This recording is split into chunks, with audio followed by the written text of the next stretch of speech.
my friends. Today's the 27th of July, 2023. 27 July 23. And I would argue that this is an historic week that will go down in history as being a very seminal and important time. And that's because yesterday in the House of Representatives of the United States, there was a hearing on UFOs. They call them now UAPs, unidentified anomalous phenomena. The Congress of the United States, the House of Representatives, although there's a similar effort going on the Senate side, have become very interested in UFOs. And it's primarily,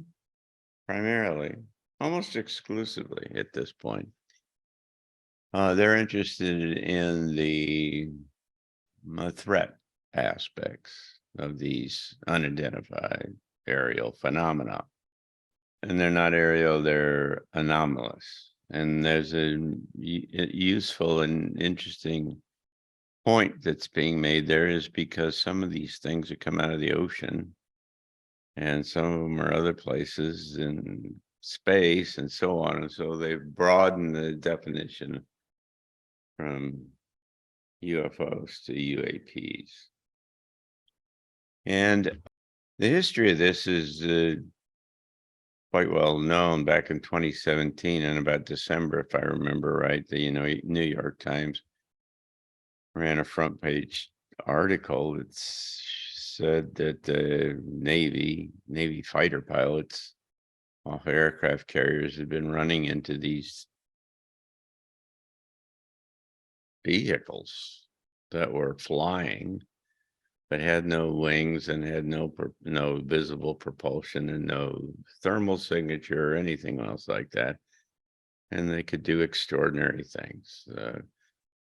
Go from 80,000 feet down to the surface of the ocean in half a second. All kinds of crazy stuff that defies physics as we understand it.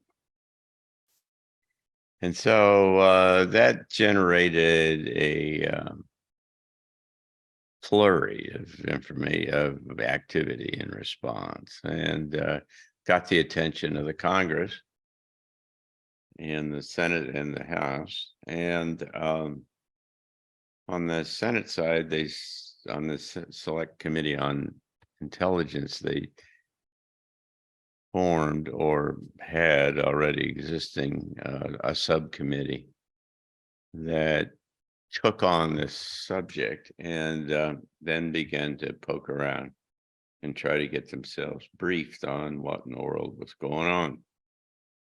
Similar things were starting up on the House side.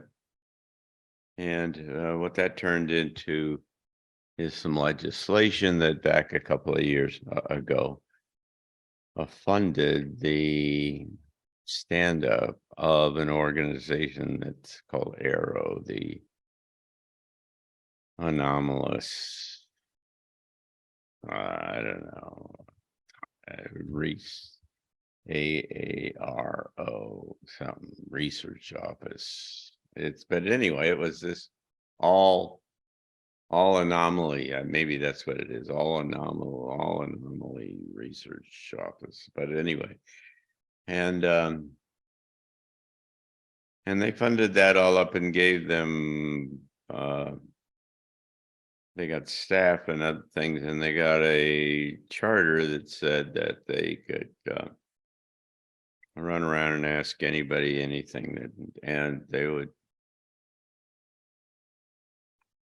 That anyone who knew secrets in this area, regardless of what their non-disclosure agreement was with whatever agency or office or whatever that it was, they could come and tell what they knew to this committee, and they could not be,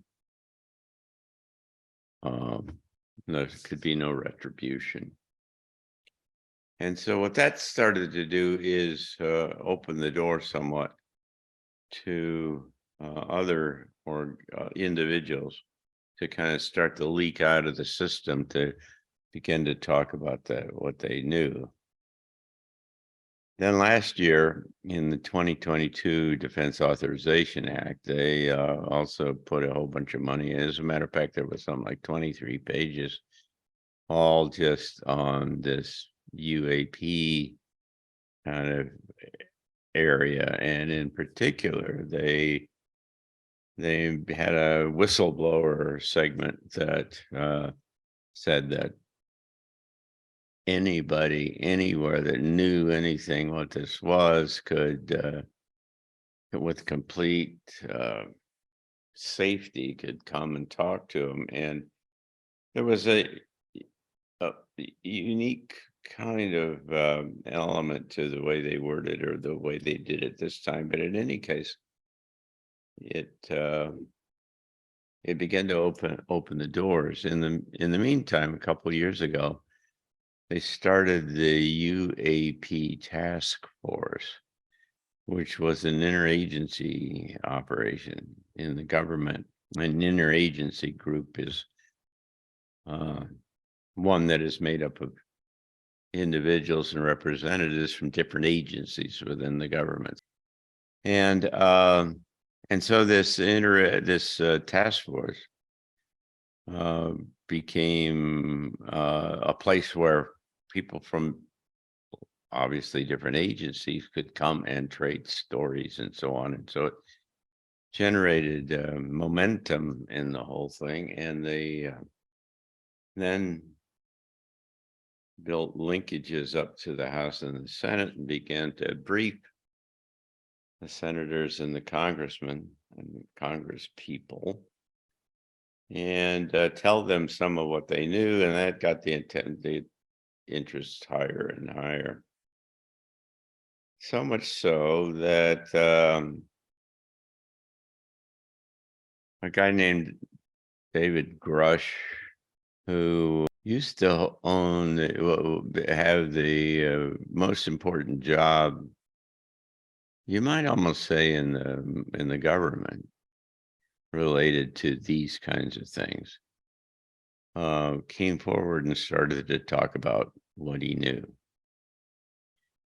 Dave Grush was at the National Geospatial Intelligence Agency, which is the group which takes all the information from our satellites, from our spy satellites and everything, and they have thousands of people to sit around and try to figure out what they're looking at, and then they generate intelligence products and ship them around to different places, the White House, wherever in the government that needs to know these kinds of things. Dave had the unique position within NGA of being responsible for all the anomalous and strange kinds of things. He calls it the weird desk. There's a similar kind of position at the CIA that they call the weird desk, which kind of gets the cats and dogs and the weird stuff that doesn't fall into the other categories. But in any case, as you might imagine, that somebody in that position would have significant access, clearances across many different kind of programs in different kind of ways, and almost be in a position to see things that very few other people could and can. And he began to have people come out of the old friends, people he'd known for all of his professional life and other things, come and tell him that there were there were programs going on that were deep black that nobody knew anything about, and in particular that there was no oversight at all for them. By that I mean that the congressional committee that was responsible for all of this stuff and was supposed to be read into it all, it did not. They were keeping them secret from the Hill. And so that's illegal. And he, over 4 years, interviewed dozens and dozens of people and pursued all of this. And what he found out was that the United States had captured, acquired, downed alien craft and had them for years, and were reverse engineering them and trying to figure out how they worked and how you could use them, how you could adapt them or make them fly again, or how, and so on, or use the technology for other use. That we had a significant amount of materials that were unknown on this planet, mostly complex materials called metamaterials that we don't know how to make, humans don't know how to make. And more interestingly, perhaps, is that also we have biologics. We have dead bodies from these crew from the craft, presumably. And he went up through the chain of command and said, this is not, I'm finding out this stuff and the Congress needs to know about this. And they kind of blew him off, as they're likely to do often. And so he went directly to the Congress. I've got this generally right. I don't know the details, but he went directly to the Congress and he told them, to this committee on the House and the Senate, and told them about the fact that we had all this stuff. Well, they get all excited, of course. And so do the people he works for down at the NGA and other place. They get excited. And so they fire him and they take away his clearances, and because they say you're giving away our secrets. And what certainly they would do then is start to try to, if left to their own devices, they would continue on and try to get him arrested and thrown in, taken to trial and thrown in prison. But he was smart enough to go find an attorney who had been the Inspector General of the NGA, who represented him and took him up to the existing Inspector General and said, look, here's the law. The law says that this is illegal, and if it's illegal, and he's come up and tried to show everybody, and the people within the organization won't support this and won't carry the information on, then he was completely legitimate to go to the Congress. And the Inspector General said, right, that's correct. And so he beat him. And they gave him back his clearances and they gave him back his job, and he quit the next day. And this was in April of this year. And then he went public with a very long interview and a big article and on a website called The Brief or The Briefing. And he told his story. He said, we got this stuff and we got craft and we got everything. And the mainline media just said nothing about it. It was really quite interesting. All out around the edges, they all get excited and go on, but he saw nothing in the New York Times, nothing in the Washington Post, nothing in any of those kind of places. But the House decided to have hearings, public hearings, and that's what happened yesterday. And David Grush and a Navy retired commander who was the skipper of an F-18 out of the squadron, and another guy who was in an F-18 squadron, both of whom had interactions with these craft. One of them is kind of famous, called Tic Tac, and that was because the craft looked like a Tic Tac, a little lozenge, a little mint thing.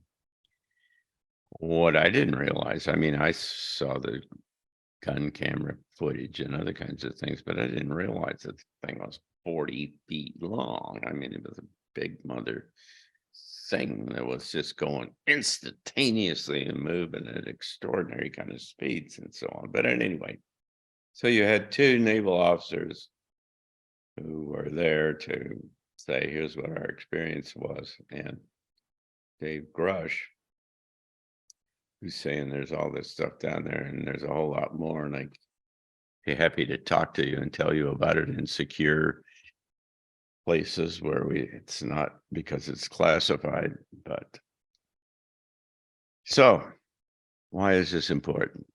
Why is this not just titillating? Why is this amazingly kind of significant? Because it's the first time in history, certainly recent history, when the United States of America has not officially, because he's not official and he's off on his own, but it's kind of like he's a very senior, unimpeachable guy with extraordinary credibility that was responsible for all of this and stands up and says, this is the way it is. Now, what'll happen, of course, is that, as they're already doing, is that all the people in the DOD and otherwise say, no, we don't know, no, and they just lie. They lie all the time. But they'll come around 6 months from now. They'll all be saying, well, yeah, we did know, we did have some of these things and so on. Now, what this does is open the door in amazing kind of ways, because the mainline media is not able to ignore these hearings in the same way. So now it may not get the kind of publicity that you'd think it would merit, but it is going to get a whole lot more exposure. And what that does, it does a number of things. It legitimates the subject. It makes it okay to talk about it. It makes it okay to fund and programs and research programs and other kinds of things. It theoretically, in time, will make it okay for the National Science Foundation, which funds most of the research science in this country, to fund projects that are submitted to them around this kind of subject. How does it work? Where are they going? Big questions about. And what it also does is, and they were talking about it yesterday, it sets up a whole new bunch of legislation that is going to come next year. That is because they're going to open this up and make it bigger. This was a very bipartisan effort. They had Republicans and Democrats who were very supportive on both sides, and there was no politics in the middle of this. And that had broad kind of support. It opens up, it's the crack in the dike in the underlying the structure, the fabric, if you will, to mix metaphors, of the essence of who we understand we are as humans.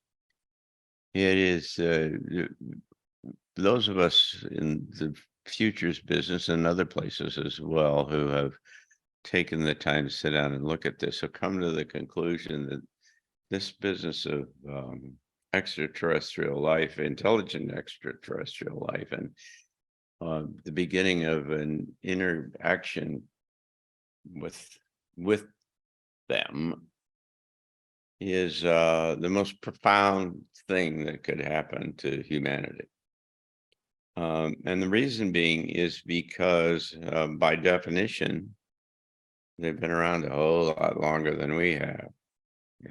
Maybe 1,000,000 years, maybe 100,000 more years or something like that. But in any case, if you look at the exponential rate of development that you've seen on this planet just in the last 100 years, I mean, there were hardly any first airplane in the United States, at least, was flying in 1903. And so we're not much further along than a century about subsequent to that. And now we've got craft flying at 15, 18,000 miles an hour running around the planet. And the internet and everything else is just running like warp speed. Well, if that happened to another species on another planet, then where would they be now? All you need is about 100 years at that kind of rate, and you're way ahead of where we are. And if it were thousands of years, then they would have a dramatically different understanding about how reality worked. So much so that it would question every significant aspect of how we define ourselves and how we understand how reality works. By that, I mean, it would fundamentally question science, because clearly they have some different idea about science, further, advancement, I guess you could say. And technology like crazy. I mean, they've got technology. We already have technology that can put thoughts in people's minds and brains and all kinds of crazy kinds of things. They can change your electrochemistry in your brain and make you love somebody or hate somebody or want to kill somebody or all that kind of stuff.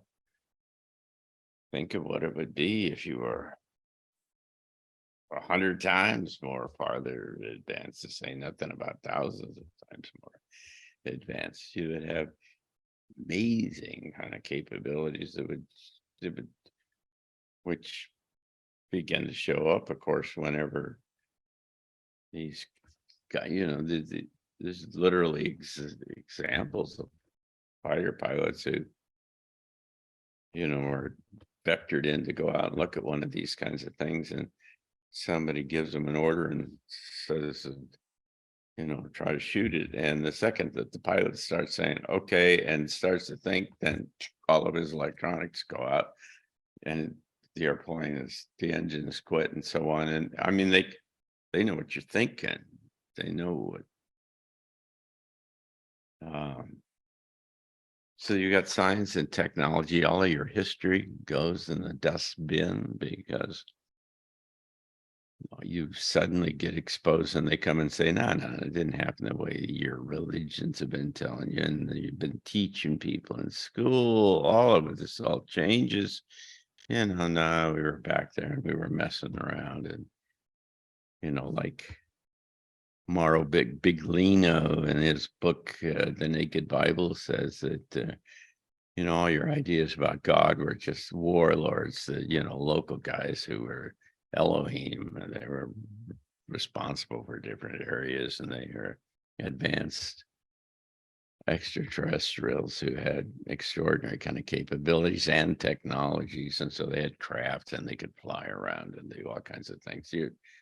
The Bible's all a big story about a local warlord, and it has nothing to do with God or anything. They would tell you that everything you know about cosmology and how everything evolved was kind of crazy. They tell you probably that all your principles of astronomy are stupid and are very naive and very primitive. You just kind of go around. They tell you your religions, all your theology stuff is kind of like, it's almost like we're ants or something, the way we think of ants, right? And then you gotta believe that with bees or ants or something like that, there's some degree of socialization and intelligence that's going on. And who knows, maybe the ants think they're pretty smart, or the bees think they're pretty smart. Well, that's kind of like we think we're pretty smart. The difference is that the ants and the bees probably don't have hubris like we do. We think we're really cool, and that we, in fact, they were the central part of the universe in many cases, and everything else revolves around us, and there isn't anything other life other than us. And certainly there can't be any life without water and foolish things that are all anthropocentric. And if they started spinning out things about how many other thousands, if not millions, of groups there were all around, and how that they could go in and out of different dimensions, which was just really messed with everybody, because they think this reality is not what it is and what we think it is, because we all think that because you can touch things that it's real. But they'd tell you, no, you can kind of go in and out of other kind of dimensions, because that's what they do, of course. And I don't know. It just when you sit there and you think about it a little bit, and then you suddenly changes the essential character of who we think we are and what we think we know. It's structurally disruptive. It's amazingly profound. It puts us in a much, much lower kind of relative space in the whole kind of cosmos. And then the question is, then how do you act, and how do people respond after that? I mean, how do the religions respond? How do they carry on? The way this all spins out is really a wild card, because depending upon who shows up, who does what, it could go any of a number of places. I've told the story other places about many years ago. I was told kind of quietly that there was an organization within the government that had been very quietly and secretively working on the whole disclosure business, and they were going to do it on a particular date or time in October in a year. And it's an election year. It was an potential October surprise, right? That could throw the election one way or another. And it was hard to know why anybody was telling me this in retrospect. I think they were just giving it to me to try to see what I'd do, because I don't think it was true. But in any case, what I did do, because I had the Arlington Institute up and going at the time, is that I invited some of my high-level friends from out of the Washington area. Well, they weren't all from Washington, some from other places. And I essentially, in some cases, literally called them up and said, you just be here next Tuesday afternoon at 1 o'clock. And I can't tell you why, but you be here. And I had enough of a relationship with these people who were really quite very senior scientists in the military and intelligence and media and other kind of things to get them all. I don't know, there were 8, 9, maybe 10 in the room. And we spent the whole afternoon using a relatively sophisticated piece of technology to think through in a systematic way all of the potential implications of this kind of disclosure process, if in fact that's what had happened. And so you start and say, well, what would be the economic, or what would be the religious, or what would be the political, or what would be the, or whatever. And I mean, if you take the political one as an example, then you do the second order implications and you say, and then you do the third order implications. So each one of the second order ones then has a series of potential kind of third order implications. And what you do is you build this whole network of all of the likely or possible or plausible kind of ways in which this stuff could play out. And in political terms, for instance, that you could easily see that if you stood up and said, well, we really got alien ships and alien bodies and stuff, and we've been working on it all this time, you're going to have, it's guaranteed, you're going to have, it's already starting now. You're going to have pundits who write articles and say, they've been lying to us all this time. What else are they lying about that they haven't told us about? And you start to open up, and it just really stresses the system in many different kind of ways. At the end of the day, in the afternoon, we had kind of built, as I remember, about 38, if I remember, different scenarios, different paths that went out different kind of ways. So there's series of events. This goes to this, to this, to this, right? This goes to this, to this, to this.